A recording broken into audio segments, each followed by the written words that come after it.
हाँ बच्चों, अब हम लोग नेत्र लेंस की संरचना पिछले वीडियो में पढ़ चुके हैं। आगे अब हम पढ़ेंगे नेत्र की समंजन क्षमता। नेत्र की समंजन क्षमता।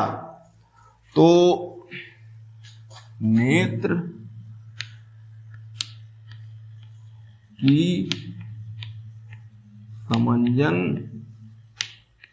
क्षमता इंग्लिश में कहेंगे एक्कोमोडेशन।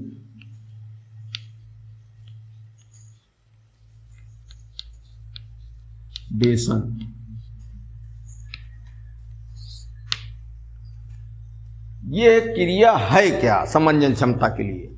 सबसे पहले समझिए, हम लोगों ने दर्पण से प्रतिबिंब बनना पढ़ा था, लेंस से प्रतिबिंब बनना पढ़ा था। तो कहे थे कि वस्तु जब अनंत पर हो तो प्रतिबिंब बनाए, वस्तु को अनंत से फिर लेंस के करीब लाए 2f और अनंत के बीच तो प्रतिबिंब बनाए, फिर 2f पर लाए वस्तु को और प्रतिबिंब 2f पर बनाए। यहां हमारे कहने का ये अर्थ है कि हम वस्तु को दूर से नजदीक ला रहे हैं और लेंस अपनी जगह पर स्थिर है। लेंस अपनी जगह पर स्थिर है। लेकिन आंख में क्या होता है कि हम यहां खड़े हैं तो दूर और नजदीक की वस्तुओं को यहीं खड़े खड़े रहकर देखते हैं। अब बताइए, इसमें तो वस्तु को नजदीक दूर कर रहे थे और यहां वस्तु जहां है वहीं है और हम जहां हैं हम वहीं हैं। नजदीक की वस्तु को भी हम देख रहे हैं और दूर की वस्तु को भी हम देख रहे हैं। ना हम हिल रहे हैं ना वस्तुएं इधर उधर आ जा रही हैं। तब बताओ क्या होगा? लेंस की फोकस दूरी ही बदली जाएगी। कहने का मतलब, जब वस्तुओं को दूर नजदीक करेंगे तो लेंस पूर्ववत बना रहेगा और अगर वस्तुओं को स्थिर रखेंगे, दूर नजदीक नहीं लाएंगे और देखेंगे उनको, फिर हमारी फोकस दूरी में परिवर्तन करना होगा। यही है आंख की समंजन क्षमता का मामला। फिर से समझ लीजिए, जब लेंस को स्थिर रखा जाता है तो प्रतिबिंब बनाने के लिए वस्तु को दूर नजदीक करना पड़ता है और जब वस्तुएं अपनी जगह हों, स्थिर हों, तो लेंस की फोकस दूरी में परिवर्तन करो। एक न एक जगह परिवर्तन करना है। तो आंख में यही होता है कि हम स्थिर रहकर एक ही स्थान से दूर और नजदीक की वस्तुओं को देखते हैं और इस क्रिया के लिए हमको लेंस की फोकस दूरी में परिवर्तन करना पड़ता है और यही परिवर्तन क्या है? आंख की समंजन क्षमता कहलाती है। अब इसको लिख दिया जाए वाक्य में सही ढंग से। तो दूर और नजदीक की वस्तुओं को देखने के लिए व्यक्ति अपने स्थान पर जब स्थिर रहता है तो लेंस की फोकस दूरी स्वतः परिवर्तित होती रहती है।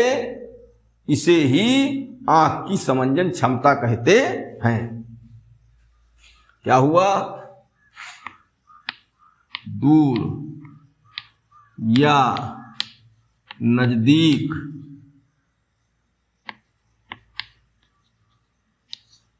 की वस्तुओं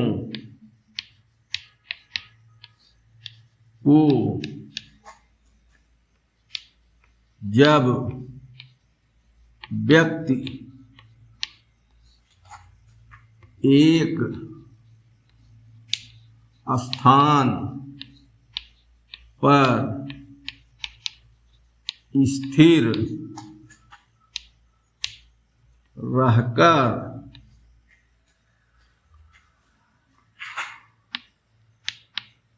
देखता है तब आँख के लेंस की फोकस दूरी स्वतः परिवर्तित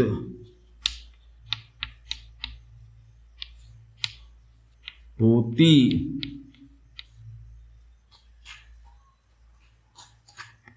रहती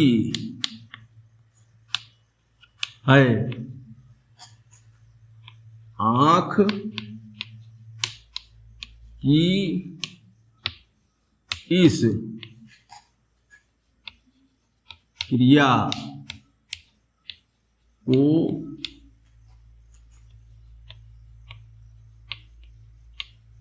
समंजन क्षमता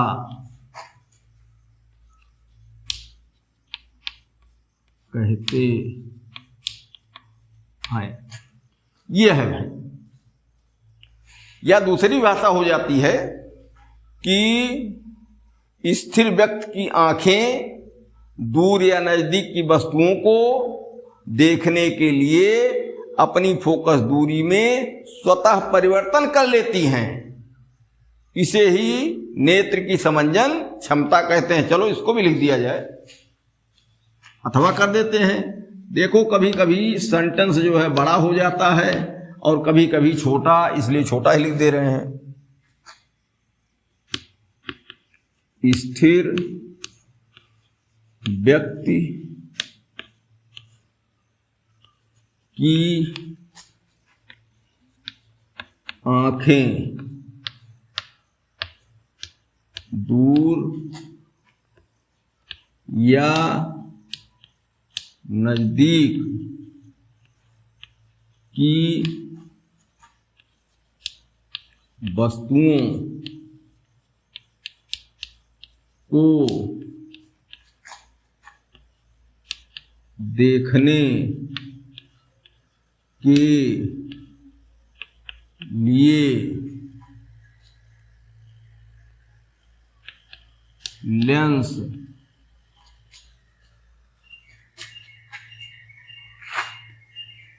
में स्वतः परिवर्तन कर लेती हैं। इसे ही समंजन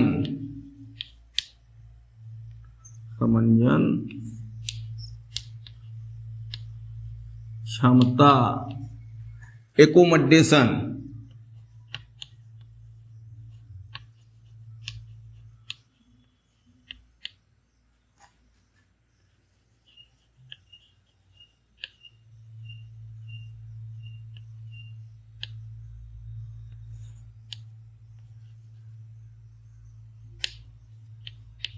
कहते हैं। अब छोटा हुआ ना।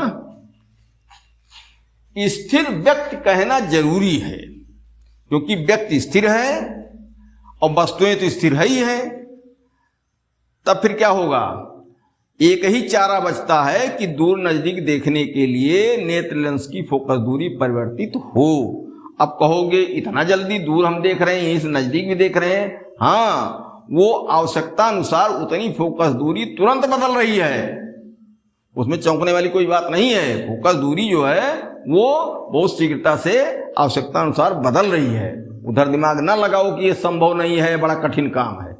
ये समंजन क्षमता है। अब क्या होता है, जैसे दूर दूर हम कई बार कहे, निकट भी कह रहे हैं, तो दूर देखने के लिए आंख को अनंत तक देखना चाहिए। दूर देखने का मतलब वस्तु को अनंत तक देखना चाहिए। और अगर निकट है आंख के करीब तो उसकी एक सीमा है। आंख से 25 सेंटीमीटर जरूर वस्तु दूर होनी चाहिए। अगर 25 सेंटीमीटर से कम दूरी पर है, जैसे 24 सेंटीमीटर, 23 सेंटीमीटर, तो बढ़िया आंख, स्वस्थ आंख भी उसको सही देख नहीं पाएगी।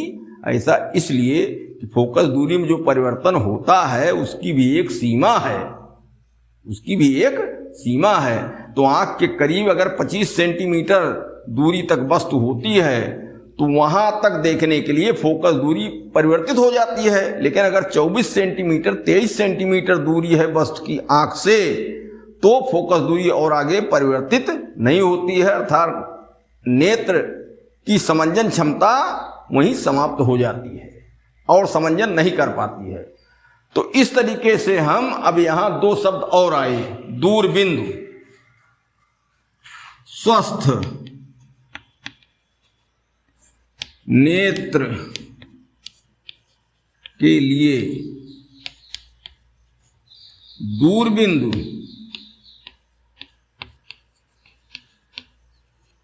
क्या होता है? अनंत होता है, अनंत। और निकट बिंदु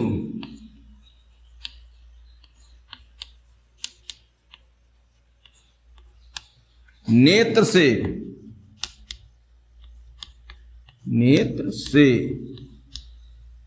25 सेंटीमीटर दूर। ये दो बिंदु भाई ध्यान रखो, दूर बिंदु और निकट बिंदु। स्वस्थ आंख के लिए है, और जब आंख में कोई दोष हो जाएगा तो हो सकता है कोई निकट बिंदु 10 सेंटीमीटर हो जाए आंख के पास, या 40 सेंटीमीटर हो जाए, या अनंत तक न देख पाओ, वो तो अलग बात है। ये सामान्य आंख के लिए है। इसमें एक बात और अब आगे देखना है, जब दूर देखती है आंख तो लेंस की फोकस दूरी क्या होती है? अधिकतम। तो लेंस की फोकस दूरी अधिकतम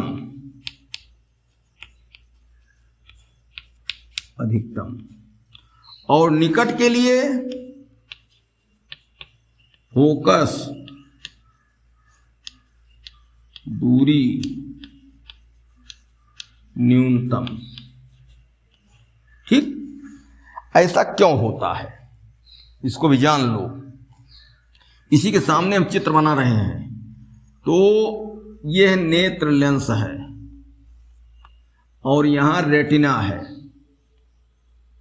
ठीक, ये रेटिना है। दूर वस्तु है, इसका मतलब दूर से आने वाली प्रकाश किरणें मुख अक्ष के समांतर आएंगी। मुख अक्ष चलो बना देते हैं इसका।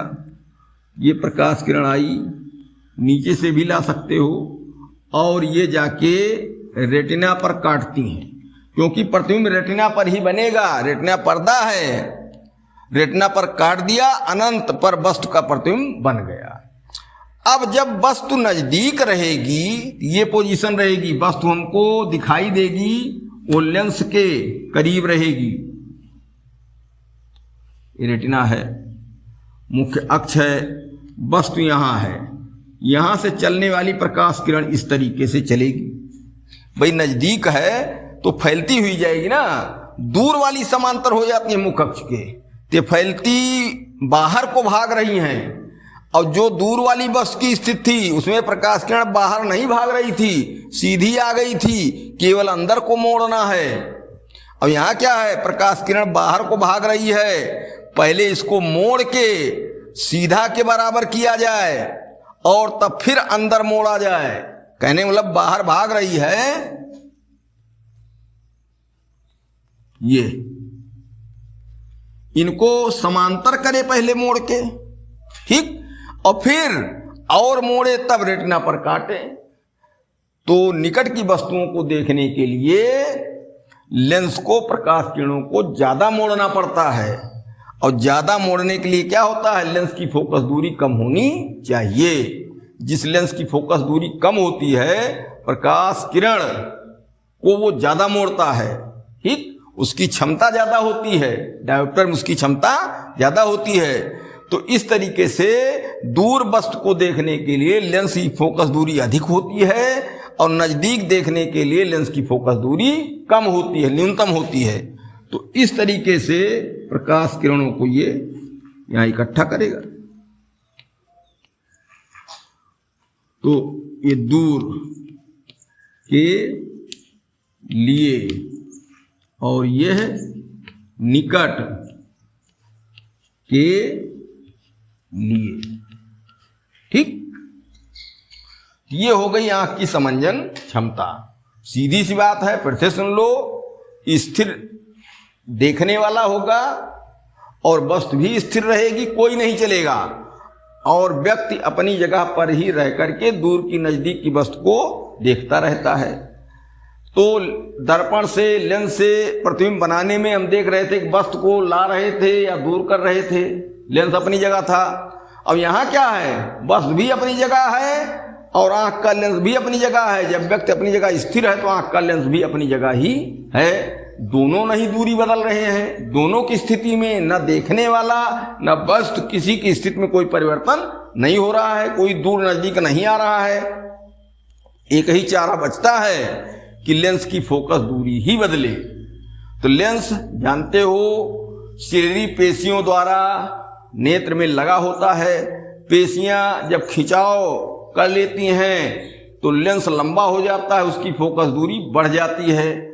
और जब पेशियां दोनों तरफ से लेंस को दबाती हैं तो लेंस गोलाई में आ जाता है, उसकी फोकस दूरी कम हो जाती है और नजदीक की वस्तु को वो देखने लगती है। इस तरीके से परिभाषा हमने लिख दी है।